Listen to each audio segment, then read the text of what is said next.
The other half of his experiment looked at what's called reinforcement schedules. And for this one, there is also 4. There is 2 ratio schedules. The first one is called a fixed ratio schedule.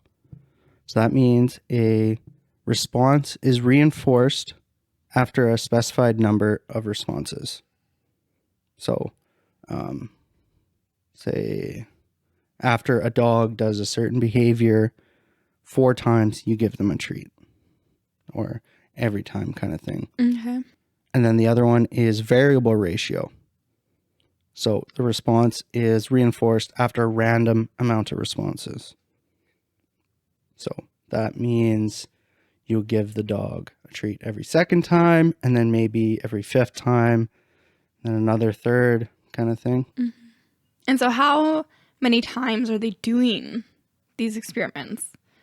So if they're doing it, every 5 times, are they running the experiment with that same dog 5 times or something? Like, are they doing it a consistent amount of times with each variable?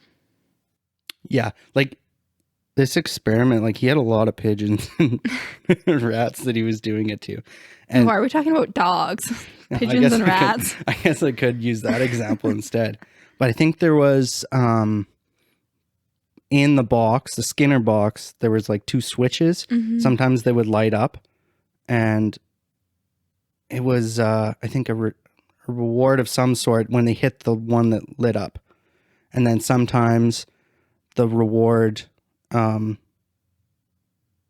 would only give them a treat some of the times they hit the red light, kind of thing, right? Okay. If that makes sense, which I hope it does. The third one is fixed interval schedule.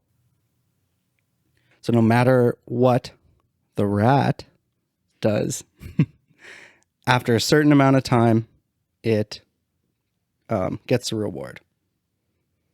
No matter what it does. Yeah. So after 2 minutes, it gets a reward. Then the other one is the variable interval schedule, which is the same thing, random amount of times that you would get a reward. And so I was actually thinking about the fixed interval schedule. In the AIG podcast, we were talking about smoking, and at certain times of the day, I would have cravings to smoke. Mm-hmm, mm-hmm. In a way, that's a fixed interval schedule, because no matter what I did at that time, I would feel like smoking. Mm-hmm. Yeah, that definitely makes sense. So makes it harder to quit, I guess. Eh? Yeah.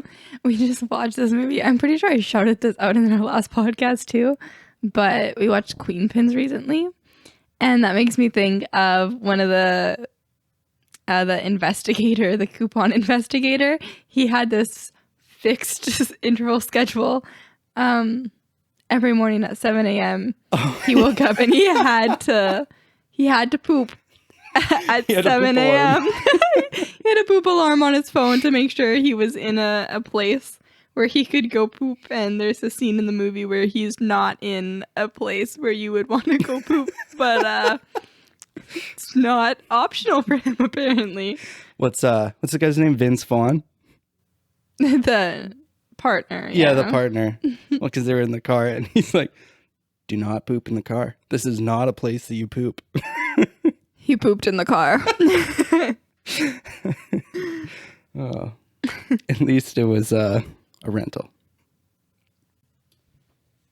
Yeah, so I was talking about extinction before, and out of all of these, with the individual or animal, partial reinforcement is the most resistant to extinction.